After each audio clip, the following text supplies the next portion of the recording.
జై శ్రీరామ్. కాలభైరవ స్వామివారి అనుగ్రహంతో కాశీలో కార్తీక మాస దీక్ష అత్యంత వైభవంగా నిర్విఘ్నంగా కొనసాగుతోంది. సామాన్యమైన విషయం కాదు.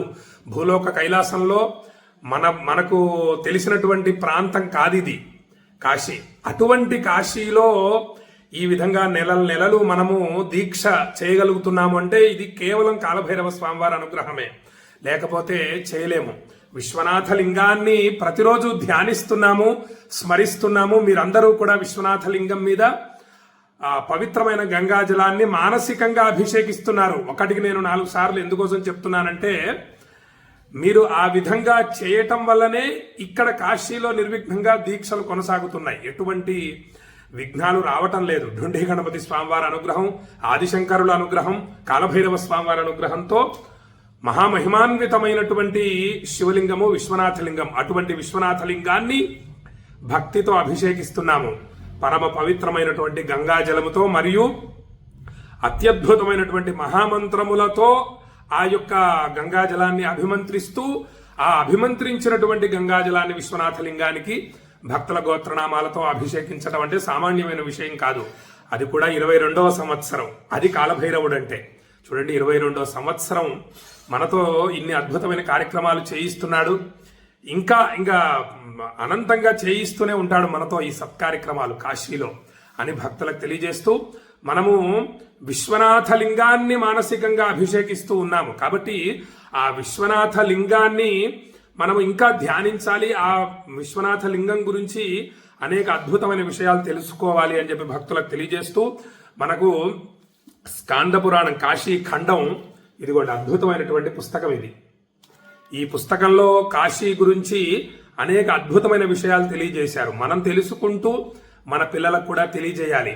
ఇప్పుడు పిల్లలకి ఎవరికి ఏమీ తెలియదండి. కాశీ అంటే ఏమిటో తెలియదు, సీతారాములు అంటే ఏమిటో తెలియదు, ఏమీ తెలియకుండా పోతోంది. ఎందుకంటే తల్లిదండ్రులు చెప్పడం లేదు, అటు స్కూళ్లలో కూడా ఎవరు కూడా బోధించడం లేదు. ఎవరు చెప్తారండి రామాయణం గురించి కానీ, భగవద్గీత గురించి కానీ, తర్వాత మన కాశీ ఖండం గురించి కానీ? పెద్దవాళ్లే చదివేవాళ్ళు చాలా తక్కువ మంది ఉంటారు. ఇక పిల్లలకి బోధించేది ఎవరు? కాబట్టి మనం జాగ్రత్తగా ఈ పుస్తకాన్ని కొనిపెట్టుకొని అందులోని అద్భుతమైన శ్లోకాల్ని గట్టి చేసుకుంటూ ఉండాలి.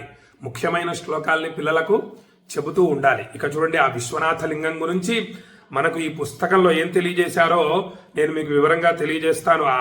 ఆ శివలింగం సామాన్యమైంది కాదు. గర్భాలయంలోని విశ్వనాథ లింగం ఏదైతే ఉందో ఈశాన్యం వైపు ఉంటుంది.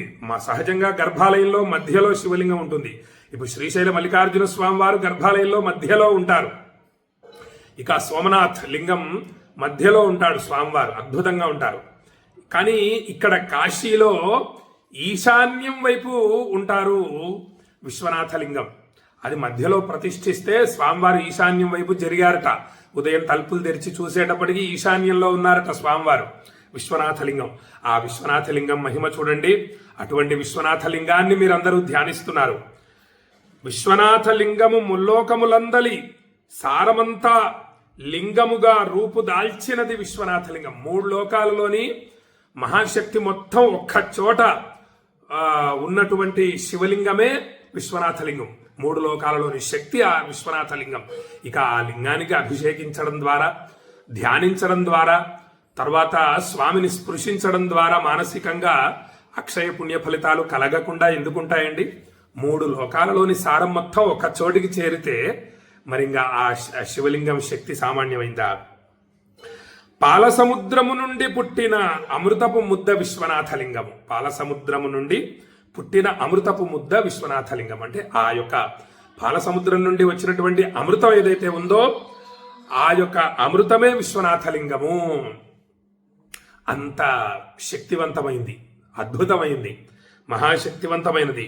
ఇక ఆత్మజ్ఞాన జ్యోతికి ప్రథమాంకురము విశ్వనాథలింగము. బ్రహ్మానందమునకు మూలము విశ్వనాథలింగము. బ్రహ్మ సారము విశ్వనాథలింగము. బ్రహ్మసారము విశ్వనాథలింగము. యోగుల హృదయ కమలమందు భాసిల్లు నిరాకార బ్రహ్మము సాకారమై లింగరూపము ధరించింది విశ్వనాథలింగము. యోగుల హృదయాల్లో నిరాకార పరబ్రహ్మాన్ని ధ్యానిస్తూ ఉంటారు యోగులు. మనం కూడా ప్రయత్నిస్తూ ఉండాలి. సాకారము పరమేశ్వరుడే, నిరాకారం కూడా విశ్వనాథుడే. ఏమంటే కనిపిస్తున్నటువంటి ఆ యొక్క శివలింగం ఏదైతే ఉందో అది శివస్వరూపం. అసలు మనం కళ్ళు మూసుకొని ఏమీ కనిపించదు.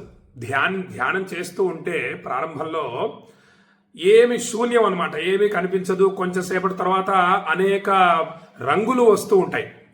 ఏమంటే ఎరుపు రంగు, నలుపు రంగు, నీలము రంగు ఇవన్నీ కూడా వస్తూ ఉంటాయి. ఆ యొక్క నిరాకార స్వరూపం కూడా విశ్వనాథ స్వరూపమే. కాబట్టి యోగుల హృదయ కమలమందు భాసిల్లు నిరాకార బ్రహ్మము సాకారమై లింగరూపము ధరించింది విశ్వనాథ లింగము. అనేక రత్నాలతో నిండిన బ్రహ్మాండ భాండము విశ్వనాథ లింగము. మోక్ష వృక్ష ఫలము విశ్వనాథ లింగము. మోక్ష వృక్ష ఫలము విశ్వనాథ లింగము. మోక్ష లక్ష్మి యొక్క పుష్పములచే అలంకరింపబడిన కేశపాశము విశ్వనాథ లింగము. భక్తుల కోరికలు తీర్చు కైవల్యమనడి మల్లెతీగ యొక్క పూల గుత్తి విశ్వనాథ లింగము. మోక్షలక్ష్మి ఆనందముగా ఆడుకొను బంతి విశ్వనాథ లింగము. మోక్షమనడి ఉదయగిరిపై ఉదయించిన చంద్రుడు విశ్వనాథ లింగము. సామాన్యం కాదండి, ఆ లింగం మహిమ అనంతం. ధ్యానించాలి. సహజంగా మనము అనుకుంటూ ఉంటాం, స్వామివారు నన్ను పరీక్షిస్తున్నాడు, పరమేశ్వరుడు విశ్వనాథుడు నన్ను పరీక్షిస్తున్నాడు, వెంకటేశ్వర స్వామివారు నన్ను పరీక్షిస్తూ ఉన్నాడు అని సహజంగా మన నోటి వెంట వస్తూ ఉంటుంది కదండి. మనము విశ్వనాథుని పరీక్షించాలి, స్వామిని పరీక్షించాలి. ఏమండి, భక్తుడు భగవంతుడిని పరీక్షించాలి. ఏ విధంగా అంటే, మనకు ఉదాహరణకి ఏదైనా ఒక కష్టం ఉందనుకోండి, ఆ కష్టము తీరాలి అని చెప్పి ఆ యొక్క విశ్వనాథుడి నామాన్ని, విశ్వనాథుడిని ధ్యానించాలి. విశ్వనాథుడి నామం ప్రతిరోజు ఒక 10,000 సార్లు జపించాలి, ఆ కష్టం తొలగిపోవాలని. మండలం రోజులు స్వామి నా కష్టాన్ని నువ్వు తీర్చవలసిందే, నేను శ్రద్ధతో ఈ యొక్క నామ జపాన్ని చేస్తాను నిన్ను ధ్యానిస్తూ. ఏమండి, ఆ యొక్క త్రిశూలం మీద ప్రకాశిస్తున్నటువంటి కాశీని, విశ్వనాథుణ్ణి ధ్యానిస్తూ నేను జాగ్రత్తగా 10,000 సార్లు కాశీ విశ్వనాథాయ నమః అనే నామ జపాన్ని నేను చేస్తాను స్వామి. నాకు మండలం రోజులు అంటే 40 రోజుల్లో నా యొక్క ఈ సమస్య తొలగిపోవాలి అని మనం భగవంతుణ్ణి జాగ్రత్తగా జపించి స్వామివారిని అనుగ్రహం కోసం స్వామివారిని ప్రార్థిస్తూ ఉండాలి. స్వామివారి నామం మనల్ని ఎలా రక్షిస్తుంది అని మనకు మనం జాగ్రత్తగా పరీక్షించుకుంటూ ఉండాలి, పరీక్షించాలి. ఆ నామాన్ని జాగ్రత్తగా చేయాలి. 40 రోజులు ఈ విధంగా దీక్షగా 10,000 సార్లు చేస్తే అండి ఎటువంటి సమస్య అయినా తొలగిపోతుంది. శరీరంలో ఉండేటటువంటి ఎటువంటి అనారోగ్య బాధ అయినా కూడా తొలగిపోతుంది. కాలభైరవ అష్టకం ఒక్కసారి పారాయణ చేసి ప్రతిరోజు ఉదయం 10,000 సార్లు కాశీ విశ్వనాథాయ నమః అనే నామజపం చేయాలి. పరీక్షించాలి, ఆ నామాన్ని, విశ్వనాథుణ్ణి పరీక్షించాలి. అంతటి శక్తి మనకు ఉందా అంటే భక్తుడిగా ఉంది. నిన్ను విడిచి ఉండలేను కన్న తండ్రి వగుట చేత. ఏమండి, ఆ విశ్వనాథుడు ఎవరో కాదు కదా, మన స్వామి, మన తండ్రి. జగతఃపితరౌ వందే పార్వతీ పరమేశ్వరవు, వాళ్ళిద్దరూ కూడా మన తల్లిదండ్రులు. కాబట్టి మనము స్వామి నామాన్ని జపిస్తూ ఆ ఫలితం గురించి ఎదురు చూడాలి. ఆ ఫలితం ఎలా ఇస్తున్నాడు పరమేశ్వరుడు అని గమనించాలి. ఆ విశ్వనాథ లింగం మనకు ఆ ఫలితాన్ని ఇచ్చి తీరుతుంది. అటువంటి లింగం కదా అది, సామాన్యమైంది కాదు. ఇక మోక్షమనడి ఉదయగిరిపై ఉదయించిన చంద్రుడు విశ్వనాథ లింగం. సంసార మోహమనడి చీకటిని పారద్రోలు సూర్యుడు విశ్వనాథ లింగం. కళ్యాణ రమణి యొక్క శృంగార దర్పణము విశ్వనాథ లింగం. కళ్యాణ రమణి యొక్క శృంగార దర్పణము విశ్వనాథ లింగం. దేహధారుల పండిన కర్మ బీజ ఫలము విశ్వనాథ లింగం.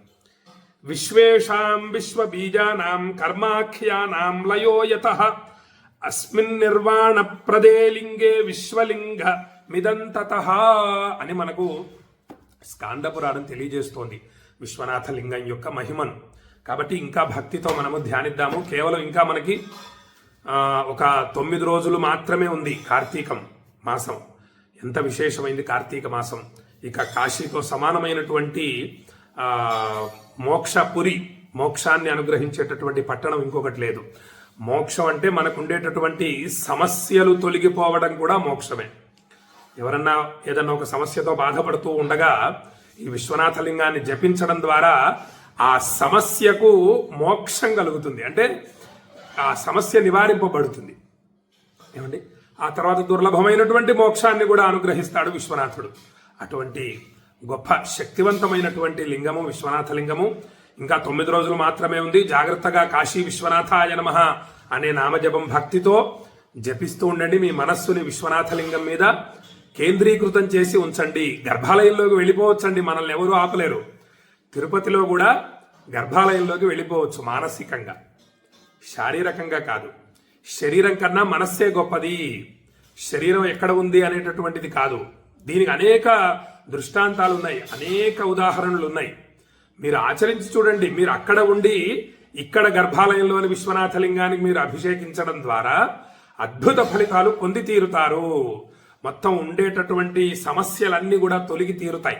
అటువంటి శక్తివంతమైనటువంటి విశ్వనాథ లింగాన్ని మనము శ్రావణ మాసం 4 రోజులు ధ్యానించాము, శరన్నవరాత్రులు 9 రోజులు ధ్యానించాము, ఆ తర్వాత కార్తీక మాసం 4 రోజులు కూడా ధ్యానిస్తూ ఉన్నాము అని భక్తులకు తెలియజేస్తూ, శ్రీర్వర్చస్వమాయుష్యమారోగ్యమావిధాక్షోభామానం మహీయతే ధాన్యం ధనం పశుం బహుపుత్ర లాభం శత సంవత్సరం దీర్ఘమాయు. కాశీ అన్నపూర్ణ విశాలాక్షి సమేత విశ్వేశ్వర స్వామి సంపూర్ణ అనుగ్రహ ప్రాప్తిరస్తు, ఆయురారోగ్యాష్టైశ్వర్యాభివృద్ధిరస్తు, మనోభీష్ట సిద్ధిరస్తు అని కాశీ నుండి భక్తులందరినీ ఆశీర్వదిస్తూ చక్కగా విశ్వనాథ లింగం యొక్క మహిమను తెలియజేసినటువంటి ఈ వీడియోని మీ బంధుమిత్రులందరికీ షేర్ చేయండి. అందరూ కూడా సాధనను పెంచుతారు.